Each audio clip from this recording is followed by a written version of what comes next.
Hi guys, welcome to Universe Tarot. आज मैं आप लोगों के लिए कर रही हूँ नवंबर 2020 की सेकेंड वीक की reading, that is 9 to 15 November for cancer राशि या कर्क राशि। अगर आपने मेरे चैनल को अभी तक सब्सक्राइब नहीं किया है तो please do so and thanks in advance. Subscribe कर चुके हैं तो बहुत बहुत शुक्रिया। आप अगर मुझसे पर्सनल रीडिंग लेना चाहते हैं तो उसके लिए आप मुझे इंस्टाग्राम पर मैसेज कर सकते हैं और मुझे डायरेक्ट ईमेल भी कर सकते हैं। Okay,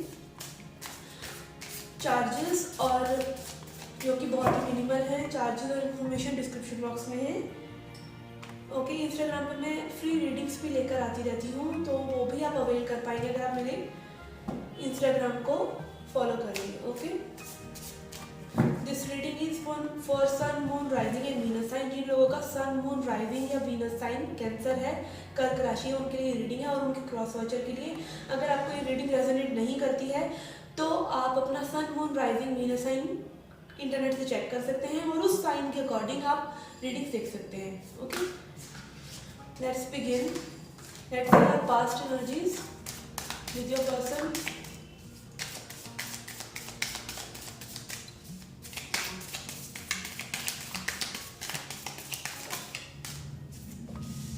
We have 8 of Swords,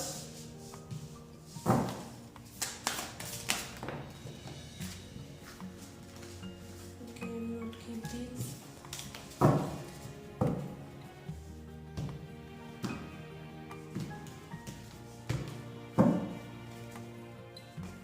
Eight of Swords, eight of Wands, 8 of Swords and 3 of Pentacles. Okay, I can see आपके जो past energies हैं, आप काफ़ी स्टक सिचुएशन रही है।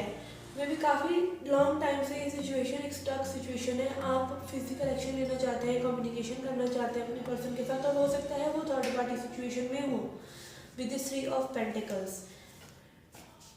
और उन्होंने ये एफर्ट पुट नहीं किया जो आप चाहते थे इस रिलेशनशिप में वो एफर्ट पुट करें, इसीलिए ये स्टक एनर्जी आपकी आ रही है विच इज़ 8 ऑफ स्वॉर्ड्स। आप काफ़ी ओवर थिंकिंग कर रहे हैं अपने पर्सन के बारे में। स्टेलमेंट काइंड ऑफ सिचुएशन है, ना आपको पता है ये सिचुएशन कहाँ जा रही है, ना आप इस सिचुएशन से निकल सकते हैं। ठीक है, इस टाइप की सिचुएशन लग रही है मुझे आपकी। हो सकता है पर्सन आपसे काफ़ी दूर रहते हो, कई लोगों के लिए लग रहा है with 8 of wands.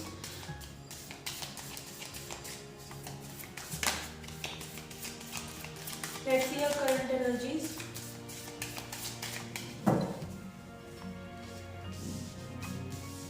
Wheel of Fortune,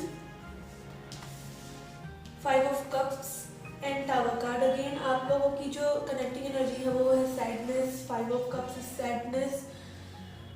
आप दोनों ही सिचुएशन पर मे भी वर्क करना चाहते हैं, मे भी नहीं, बट आपके पर्सन जो हैं अब इस वक्त अच्छे टाइम से नहीं गुजर रहे। उनको रियलाइजेशन हो रहा है कि they have lost a good person, और अगर उन्होंने आपको चीट करके किसी और के साथ पैचअप कर लिया था या आपको पहले अटेंशन नहीं दी थी, उस चीज़ का रिग्रेट उन्हें अब हो रहा है। उनकी लाइफ की अदर सिचुएशंस जो हैं वो उनको प्रॉब्लमेटिक हैं उनके लिए, और that is causing them to miss you. Okay, आपकी साइड है व्हील ऑफ फॉर्चून। आप भी, कई लोगों के लिए लग रहा है मुझे मूव ऑन कर जाना चाहते हैं इस सिचुएशन से, because this situation is not serving you. आपको सैडनेस है, अकेलापन है, फुलफिलिंग नहीं है, और आप बहुत ज़्यादा नेगेटिव एनर्जी में हैं आप दोनों ही। और ये जो व्हील ऑफ फॉर्चून कार्ड है ये भी दिखा रहा है कि चीज़ें इस पर्सन के साथ भी आगे बढ़ सकती हैं, बट बहुत लोगों के लिए मुझे लग रहा है कि आप मूव ऑन कर जाने वाले हैं इस सिचुएशन से। मैक्सिमम लोगों के लिए यही लग रहा है। Okay, let's C future, what is the future of this connection. What is the immediate future energies that we can expect?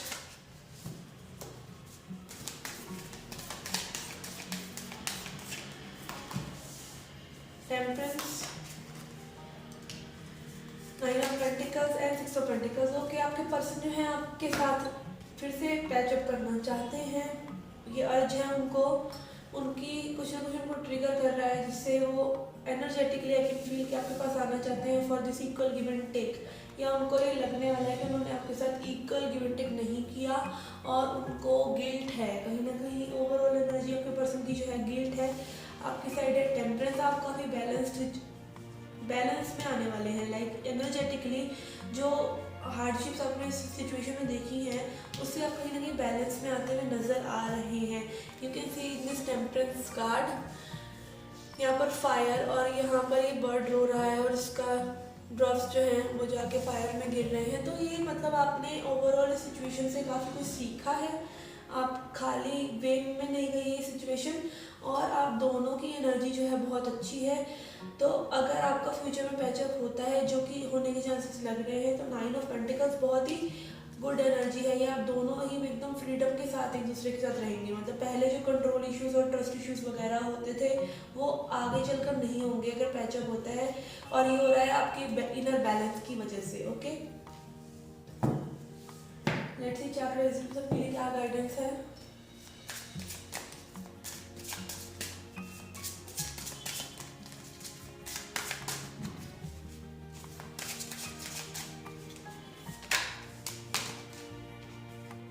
We have perseverance, don't give up. Okay, gossip. With this perseverance card I can feel आपको give up नहीं करना चाहिए। Situation में थोड़ा सा efforts और डालेंगे तो आपके लिए चीज़ें बैलेंस आउट हो सकती हैं। With this wheel of Fortune card also बदल सकती हैं चीज़ें। एंड गॉसिपिंग, अगर आपको थोड़ा सा ये इशू है कि लोग क्या कहेंगे टाइप, ये सिचुएशन में भी पहले इतनी अच्छी नहीं थी और आपने अपने फ्रेंड से और अपने आसपास के लोगों से या मतलब आप लोगों को आपकी जो सिचुएशन है काफ़ी लोगों को पता है। तो उस सिचुएशन का अगर आप सोच रहे हैं कि व्हाट विल पीपल से, तो you shouldn't give up because of this. Okay, shame को वजह बनाकर या फिर एक सोशल रेपुटेशन को वजह बनाकर इस रिलेशनशिप को मत छोड़िएगा। Because at the end of the day, if you have one person that can be on your side when you are alone, it is enough to have most of the people that doesn't serve you. Okay, let's see what else we have.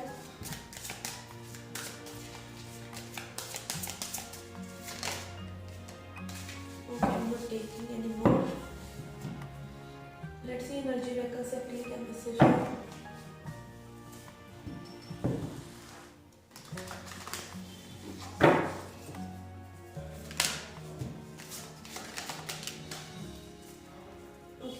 Patience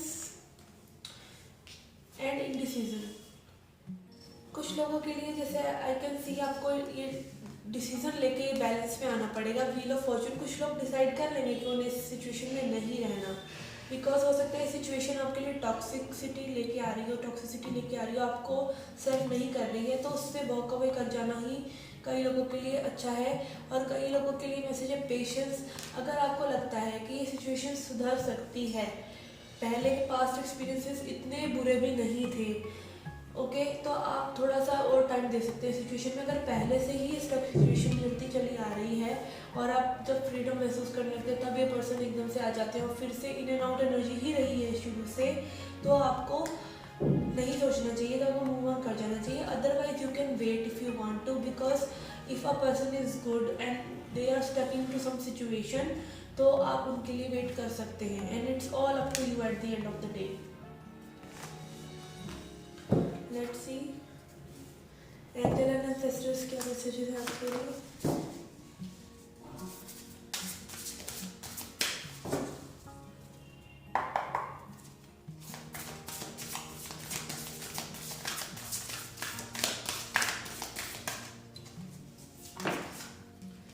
Okay, we have elder move beyond ancestral pattern.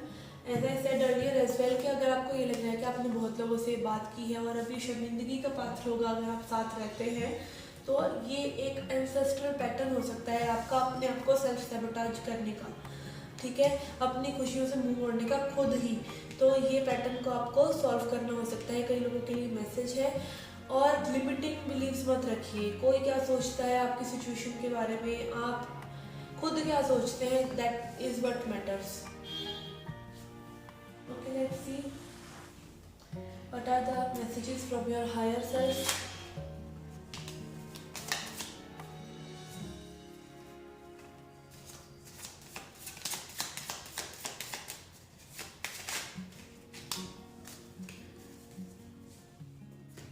Okay, we have life is problematic for all. तो सभी के लिए life problematic होती है, सबके लिए ही ये problem होती है, तो गॉसिपिंग से मत डरिए। और आपके पर्सन की लाइफ में भी हो सकता है with this tower moment here, with this tower card here, थोड़ी सी प्रॉब्लमेटिक हो, तो आप थोड़ा सा टाइम दीजिए अपने पर्सन को और थोड़ा सा एम्पैथी रखिए उनकी तरफ। Limited beliefs, again as I said, आपके लिमिटेड बिलीव्स हो सकते हैं, तो ये एंसेस्ट्रल पैटर्न्स, ये लिमिटेड बिलीव्स आपको छोड़ने हैं। बाउंड्रीज, अपनी बाउंड्रीज बनाकर रखिए। अगर सिचुएशन सर्व नहीं कर रही है तो इसका मतलब ये नहीं है आप किसी से प्यार भी करते हैं, वो इंसान सही भी है, बट अगर इस वक्त वो आपके लिए सही नहीं है तो वो इंसान सही नहीं है। And be direct in your approach, what you want, how you want it. ऐसा नहीं है तानाशाही चलाएं कि मुझे जैसी चीज़ें चाहिए वैसे ही चाहिए। आप एक लॉजिकल पर्सपेक्टिव से, एक न्यूट्रल पर्सपेक्टिव से, एक हायर पर्सपेक्टिव से चीज़ों को देखें और डायरेक्टली अपनी बातें रखें। चाहे ये रिलेशनशिप ही है, चाहे प्यार में सोचने जैसी कोई चीज़ नहीं होनी चाहिए, बट अगर सामने वाला पर्सन आपको समझ ही नहीं रहा है तो आपको डायरेक्टली बात करने की ज़रूरत होती है। Okay, let's see a set of message for you and the reading.